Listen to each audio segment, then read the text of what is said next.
mean, we just nerfed some of the characters there. I would say, I don't know if it's true that it's an AD carry meta in mid lane currently. I will say it's definitely like AD carries in mid lane are viable. 100% true. 100% true. But, and last patch it was definitely AD carry in mid lane meta. But like this patch, it seems like the meta has shifted like pretty strongly towards like AD carries being a thing you can play there, as opposed to the thing you can play there. Like you compare this and like, here's this patch, right? We'll actually go to higher ranks because you know that matters. So here's this patch. It's like, hey, Tristana's still present, Corki's still present. They're definitely there, but they're not like completely dominating. Whereas like last patch, it was, I'm pretty sure, just those were the two things you were supposed to play every game. Yeah, they were like way up there. So kind of an observation that like, at least in solo queue, it doesn't seem like it's as AD carry meta. High-elo lobbies are often filled with 4 to 5 AD carry champs per game. Seems a bit too much. Yeah, and like, for what it's worth, Nemesis, I'm looking at like averages around like Diamond Plus, stuff like that. That probably doesn't tell the full story if you're looking at like Challenger play, as an example. I know one thing we're doing, though, is we are looking at some of the things that make them strong, and it's definitely on our radar. Because, yes, it is not ideal for the game to have 4 to 5 AD carries every game. That's bad. Now, some games having more AD carries, that's fine.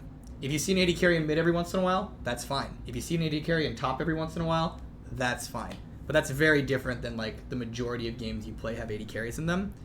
To me, one of the things that probably represents is that burst isn't functioning. So typically, one of the reasons it's a mistake to have multiple AD carries on your team is either A, the enemy team can counterpick you with a tank, meaning, hey, they picked a bunch of AD carries, I'll pick Rammus, Malphite, Scion, whoever, get super giga tanky and laugh at them. That might not be functioning right now, meaning that like, are tanks able to truly tank AD carries? That might not be the case. And then the other thing that generally keeps multi-AD carry team comps down is the fact that if they run multiple AD carries, assassin players like start drooling. They're like, this is the best thing that's ever happened to me. There's multiple squishies on the enemy team. I just jump in and murder them. But you'll see that like things like right now, Tristana mid, for example, is building like defensive boots, stuff like that. So another thing that might be happening here is that assassins just aren't able to really fulfill their jobs versus bad team comps full of squishies. Like if there's a team comp full of squishies on the enemy team, ideally they would just hard lose if the enemy picks like a couple of an assassin or two, or maybe just AD carries are overpowered. That's also a possibility space. Mainly when I talk about this stuff, just trying to note that any systemic issue can have all these different inputs into it, and so a lot of times when something's happening, people will be like, that character is broken, nerf that character. And sometimes that's the exact correct answer, is nerf that character. But sometimes the problem is deeper than that, and it's more about some other system that's failing than necessarily hitting that character. And so just noting, yes, AD carries are very much on our radar. It's things we're thinking about, but I don't think it's necessarily as simple as just saying, well, just nerf all the AD carries and we're fine. Like maybe that's the answer, but there's other possibilities and things that go into the space. I finally learned AZIR just for him to be nerfed into uselessness. I would not recommend learning AZIR unless you are a very, very, very, very, very good player. AZIR is one of the few characters in the game who is almost exclusively balanced around pro play. It's like AZIR, Kalista, Aphelios, Varus. I think those are the 4 nowadays. Oh, K'Sante, though he's newer, so like he's just new. But like in terms of old guard characters, if I would like list out characters who are exclusively pro balanced, I think the 4 that come to mind are Kalista, Varus, K'Sante, and not K'Sante, AZIR, and I forgot the other one. Oh, Aphelios. And so mainly just noting that if you're wondering how AZIR is going to be balanced, just look at how common he is in pro play. If he's played in pro too much, he'll be nerfed. If he's played in pro the right amount, he will not be buffed, even if he's weak in solo queue. And if he's not played in pro, that's when he'll get buffs. And it's a very similar situation for Aphelios. What kind of characters tend to end up needing to be pro balanced? So generally the deal with pro balance in terms of characters that need to be, Actually, before I get to this question, Tiffy, because it's a great question, there's some people being like, what about Rise? What about Zed? What about VIEGO? What about Sejuani? I want to be very clear that there's a difference between a character who has been balanced for pro versus a character who eternally has to be balanced for pro. So as an example with VIEGO, when he came out, he wasn't balanced for pro. Then Divine Sunder caught on, and we had to balance him for pro. It took 2 patches, and we haven't really had to balance VIEGO around pro ever since. It doesn't mean we haven't had metas where we haven't nerfed him for pro, but nowadays VIEGO is just kind of balanced. Like, he's just balanced around solo queue. He's not too present in pro. It's fine. Most characters will have periods of pro play where we have to tune them, but then like they'll fall out, and then we can just tune them for solo queue. So that tends to be the case for most characters. There's very, very few characters, as an example, like AZIR, who are basically permanently balanced for pro play.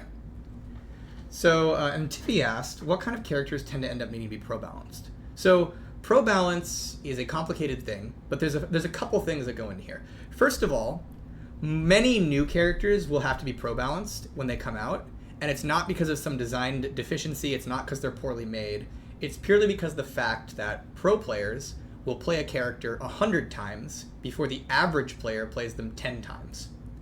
And so because of this, this is an example of how this happened actually was SETT when he came out. SETT when he came out was actually fairly overpowered, but it took the average player a bit to catch up to how strong he was, whereas pros caught on pretty immediately. And so we spent a number of months balancing SETT for pro, and you might have looked at that and said, oh, SETT's so pro skewed, you really skewed up there. But the reality was just he was kind of overpowered, and pros caught on faster. And so eventually we nerfed him, and like he's not really been a pro thing ever since, right? So that's very different than a character like, say, Zeri on release, who's just always going to be in pro. So one of the things you see for pro balance is just new characters tend to show up in pro because pros learn them faster, unless they're Briar and just int, right? Aside from new characters, though, like what would make a character like long-term in pro, and there's a few things. One is you have to think about the difference between pro League of Legends and average League of Legends. When I say average League of Legends, this includes like Challenger and Master Tier and things like that. It's like solo queue versus pro play. And there's certain things that are highly advantageous in pro play that just aren't nearly as useful in solo queue for whatever reason. One of them, as an example, is being coordination dependent. One of the reasons we often have to nerf champions with global ultimates for pro play is because a global ultimate is much stronger when you can communicate with your team what you plan to do with it and know that they will support you in your plans, right? So Twisted Fate ult, as an example, is significantly stronger in a pro setting. Tiffy asked this, and she works on Valorant.